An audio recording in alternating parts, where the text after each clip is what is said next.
Hello, everyone. I just wanted to pop in with a crafting update. It is Monday morning, the December the 2nd, and I would like to start posting on Mondays. That's my goal, is to put out a crafting update every Monday. So this is a finish. I'll get right into it. The Christmas garland that I talked about in my last video, I did manage to get it finished. It turned out really nicely. I really like it. I've always wanted to do one of these little flag or pennant garlands. I think I might do a few more seasonal ones since this one turned out so nicely. The little Christmas trees, I did not glitter. I just put on a plain layer of paint, acrylic paint, and then over the top of that I did a light coat of Mod Podge to seal it and to give it just a little bit of shine, not much. I love glitter. Glitter is wonderful. Glitter is tacky, and tacky is amazing. Tacky is the best.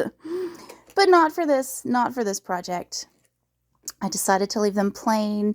I like the rustic country Christmas look. That's why I added this little border around the flags to tie them all together. And the little beads turned out nicely across the top.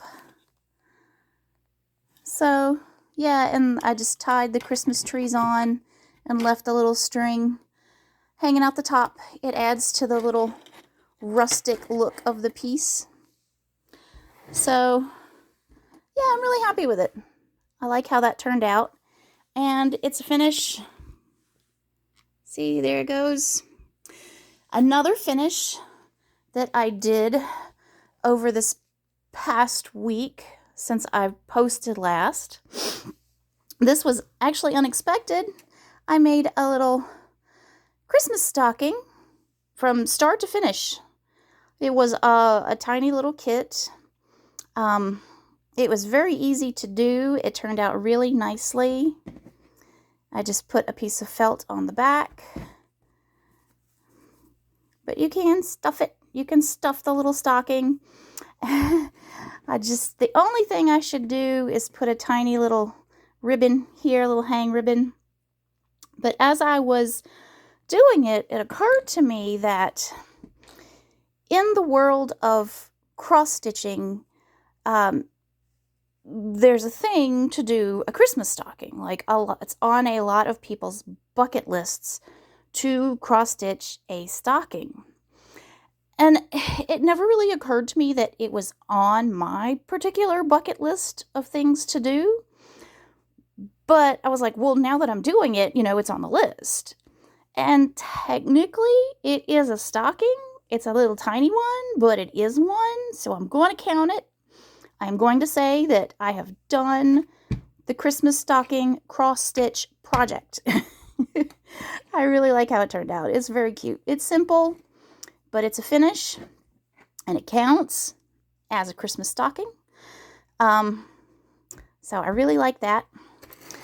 Now, the next project that I started is not a stitching project, but I need something to do that's not stitching. It's not hard on my eyes or on my hands. I need to take a break from that every now and then. So I'm making a little birdhouse, and I want it to be a little rustic fairy looking house. So I found this birdhouse, I don't even know where, somewhere, a Dollar Tree maybe. Is there a tag? No tag. So at some sort of discount store, trust me, if I have it, I'm not going to pay much for it. But it started out plain, like one of these little guys. So I want to you know, make a little rustic fairy house. So I used the pine cones for the roof. I need to fill in just a few more little spots. I think it looks really nice. The pine cones make excellent little roof tiles.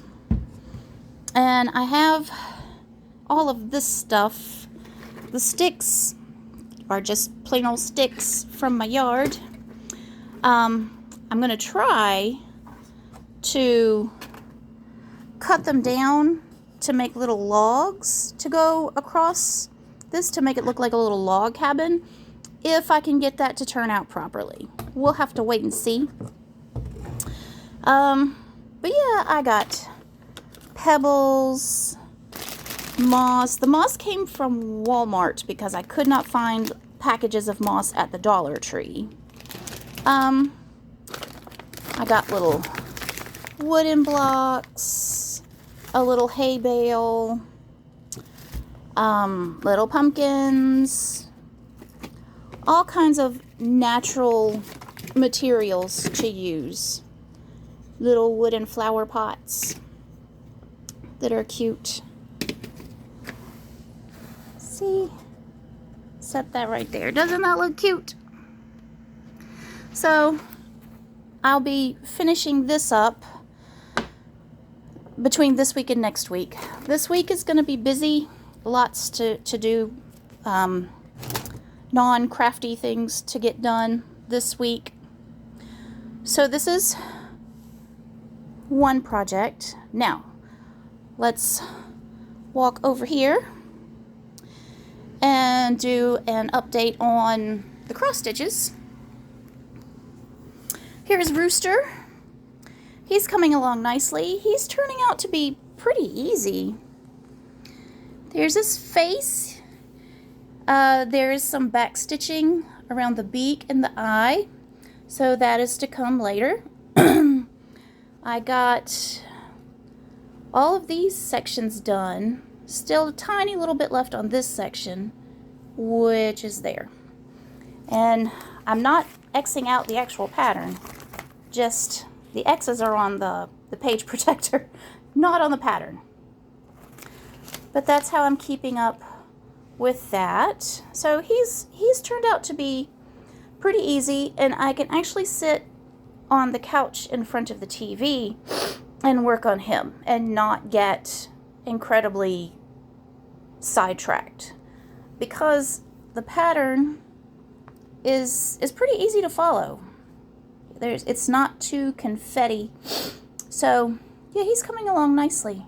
Hopefully I'll get another huge chunk of him done. I'm just coming straight down, and I'll start working down the front of his chest right through here.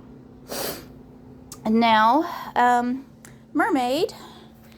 I posted a video about her by herself, but I'll give another quick update. Not much else got done. Pretty much the same thing as in the other video. Just this little patch right here got done. I am using this space to experiment with this pattern to make it easier on myself. I have a few things I want to try, because if things go wrong in this area, I'm calling it okay, because it's just blobby water. Like, it's not the figure of the mermaid. So I can play around up here with the pattern and nobody's gonna know. You know, you're not gonna be able to pick out anything that goes wrong in this area. So I am taking the liberty of fooling around with different things to see if I can come up with an easier way to stitch this for me. So those are my 3 projects: Mermaid, Rooster, and House. And I will keep you updated on those. And I'm gonna finish the house. I'm gonna finish that this week and keep working on Rooster. And I will add new projects in as I finish those. My goal is to have 3 things going, 2 stitching and 1 non-stitching, to give my eyes and my hands a break. That's the plan. Hopefully it works out. I will let you know, and I will update again soon. Have a good day.